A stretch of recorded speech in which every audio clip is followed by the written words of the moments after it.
चाहे आप एक नया पीसी ही क्यों नहीं बिल्ड कर रहे हो, चाहे आप एक नया लैपटॉप लेना चाहते हो, तो दोनों ही टाइम पे ये स्टोरेज वाला सवाल बहुत इंपॉर्टेंट बन जाता है। और कौन से यूजर के लिए कौन सी स्टोरेज टाइप बहुत सुटेबल होती है वो भी हम इस वीडियो में जानेंगे। तो बिना किसी तरीके से चलिए इस वीडियो को शुरू करें। अगर स्टोरेज टाइप के बारे में बात करें तो दो आपको स्टोरेज देखने को मिल जाती है मार्केट में। फर्स्ट है HDD यानी कि हार्ड डिस्क ड्राइव, और सेकंड है SSD यानी कि सॉलिड स्टेट ड्राइव।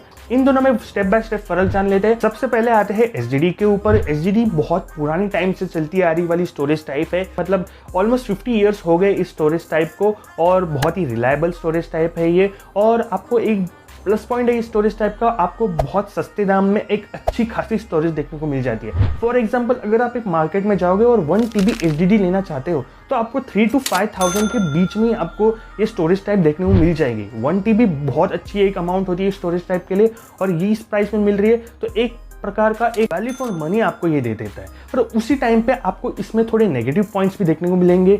SSD जो होती है वो बेसिकली अंदर से कुछ इस तरह से दिखती है, आपको एक डिस्क जैसे दिखने को मिल जाएगी, इसलिए इसके ऊपर नाम पड़ा है इसको हार्ड डिस्क ड्राइव। ये डिस्क जो बेसिकली है उसे ये लोग प्लेटर कहते हैं, और ये जो नीडल होता है वो बेसिकली आपका रीड और राइट करता है इन्फॉर्मेशन। जितने जोर से ये प्लेटर घूमता है उतने ही फास्ट आपका नीडल रीड और राइट कर सकता है आपके इन्फॉर्मेशन को, और उसी तरह आपको अच्छी खासी स्पीड देखने को मिल जाती है डेटा ट्रांसफर में SSD में। ये जो प्लेटर है जितने जोर से घूमता है उसकी स्पीड अभी तक जो निकल के आती है आपको मार्केट में भी देखने को मिल जाती है 5400 RPM की एक हार्ड SSD देखने को मिल जाती है, और सेकेंडली 7200 के RPM के आसपास में आपको RPM मतलब रिवोल्यूशन पर मिनट, जितने एक मिनट में ये कितना घूमता है उसे हम RPM कह सकते हैं। इतने फास्ट घूमने के बाद भी ये जो स्टोरेज टाइप है वो बहुत ही स्लो कही जाती है। SSD स्टोरेज टाइप SSD के मामले में बहुत स्लो होती है। क्यों होती है? क्योंकि ये सब झंझट होती है, उसके अंदर थोड़ी फिजिकल मूवमेंट पार्ट्स होते हैं, तो उसके वजह से थोड़ा फ्रिक्शन भी जनरेट होता है,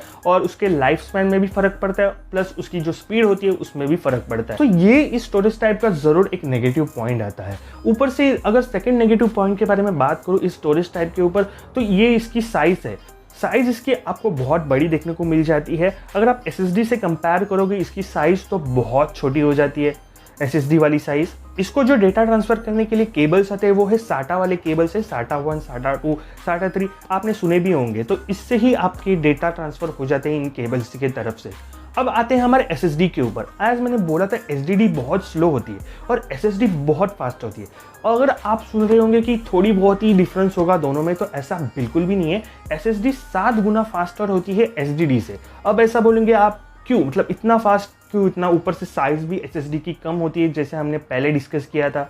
ये इसलिए होता है क्योंकि SSD में कोई मूविंग पार्ट्स ही नहीं है। अगर आप SSD में जाओगे तो आपको बहुत सारे मैकेनिज्म, फिजिकल मैकेनिज्म देखने को मिल जाएंगे, पर SSD में ऐसा कुछ ही नहीं है। SSD के अंदर आपको एक थोड़ा मदरबोर्ड जैसा आपको एक थोड़ा पैनल देखने को मिल जाएगा, जो छोटा पैनल होता है उसके अंदर चिप्स लगे होते हैं, तो उसके वजह से कोई फिजिकल पार्ट्स ही नहीं है, और एकदम डेटा ट्रांसफर एकदम फास्ट हो जाता है उसके वजह से। बेसिकली आपको कोई रेजिस्टेंस देखने को नहीं मिलता है इसके अंदर। इतना ही नहीं, SSD में भी बहुत सारे टाइप होते हैं। फर्स्ट ऑफ ऑल आती है SATA SSD, सेकंड आती है PCIe NVMe SSD, और दूसरी आती है PCIe M2 NVMe SSD। तो इन तीनों में फर्क क्या है? बेसिकली जो SATA SSD होती है उससे फास्ट होती है NVMe SSD, और NVMe SSD से फास्ट होती है NVMe M2 SSD।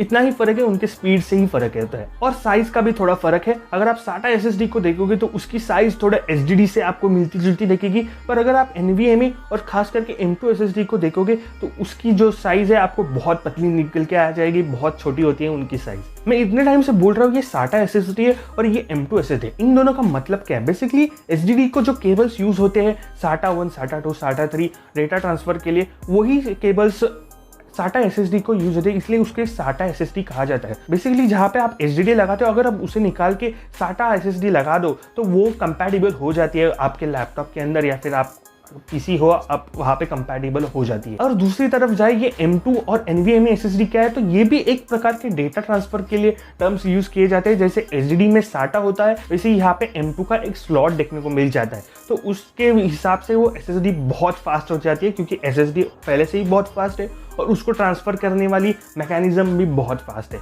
तो इस हिसाब से M2 SSD बहुत आपको ज़्यादा स्पीड देखने को मिल जाती है M2 SSD के यहाँ पे। अगर आप मार्केट में जाओगे और आपको लगता है कि 1 TB SSD मुझे लेनी चाहिए, तो आपको ये कुछ 10,000 के अराउंड देखने को मिल जाएगी। यस, ये बहुत ही एक्सपेंसिव होती है SSD as compare to HDD। जो आपको HDD आपको देखने को मिल जाती 3 to 5,000 में 1 TB, उसी का सेम प्राइस में 3 to 5,000 में आपको 256 की M2 SSD देखने को मिल जाएगी, या फिर 512 GB SSD देखने को मिल जाएगी NVMe वाली या फिर SATA वाली। इतना बड़ा प्राइस डिफरेंस आ जाता है दोनों में, इसलिए बहुत सारे लोग कंफ्यूज हो जाते हैं कि यार मैं बजट में हूँ, क्या HDD की तरफ जाना चाहिए क्योंकि मेरे को सस्ते में बहुत अच्छी स्टोरेज टाइप देखने को मिल जा रही है, और यहाँ पे SSD तो मुझे बहुत फास्ट दे रही है, पूरा ऑपरेटिंग सिस्टम फास्ट हो जाएगा।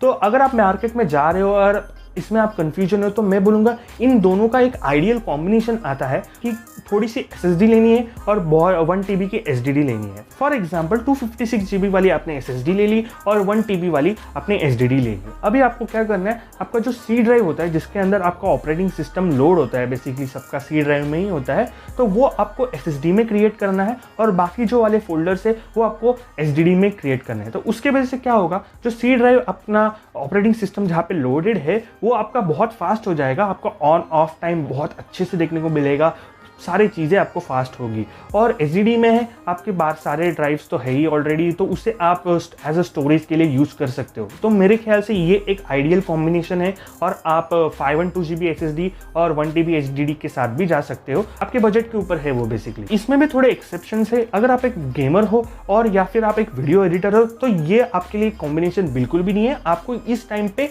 अगर आप ये प्रोफेशन पे हो तो आपको पूरा SSD ही लेनी चाहिए, क्योंकि गेमिंग में बहुत SSD का यूज़ होता है। गेमिंग टाइम भाई आपको अच्छा ही चाहिए, SSD वहाँ पे बहुत प्रेफरेबल है। और वीडियो एडिटिंग के बारे में तो गलती से भी HDD मत लेना, अगर ली है तो रिप्लेस कर देना, क्योंकि वीडियो एडिटिंग में बहुत सारा डेटा ट्रांसफ़र होता रहता है और एकदम उसे स्पीड चाहिए होती है, चाहे रेंडरिंग हो चाहे कोई फाइल ही इंपोर्ट करना हो, तो SSD की बहुत इंपॉर्टेंस होती है वीडियो एडिटिंग के यहाँ पे और गेमिंग के यहाँ पे भी। तो वो अगर आप हो तो वो बिल्कुल भी SSD ही लेना है, आपको HDD पे सोचना भी नहीं है।